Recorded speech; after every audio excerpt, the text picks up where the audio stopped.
سکون دنیا کی سب سے مہنگی چیز ہے۔ دعاؤں کے روپ میں ملنے والی محبتیں بہت قیمتی اثاثہ ہوتی ہیں۔ اللہ کی عطا ختم نہیں ہوتی، طلب کرنا بندے کا کام ہے۔ شکایتوں کی بھی عزت ہوتی ہے، یہ ہر کسی سے نہیں کی جاتی۔ خوشی کا ہو یا غمی کا، سجدے کی توفیق ملنا ہی بڑی بات ہے۔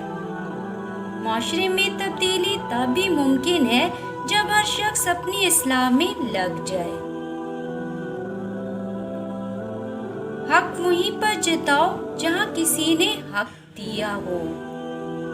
سب راستے بند ہو سکتے ہیں مگر میرے رب کی رحمت کا راستہ کبھی بند نہیں ہو سکتا۔ رشتوں کی رسی کمزور تب ہوتی ہے جب انسان غلط فہمی میں پیدا ہونے والے سوالوں کا جواب بھی خود ہی بنا لیتا ہے۔ نماز اتنی ہی ضروری ہے جتنا کہ جینے کے لیے سانس لینا ضروری ہوتا ہے۔ اللہ پاک ہمیں سجدوں کی لذتیں عطا فرمائے، آمین۔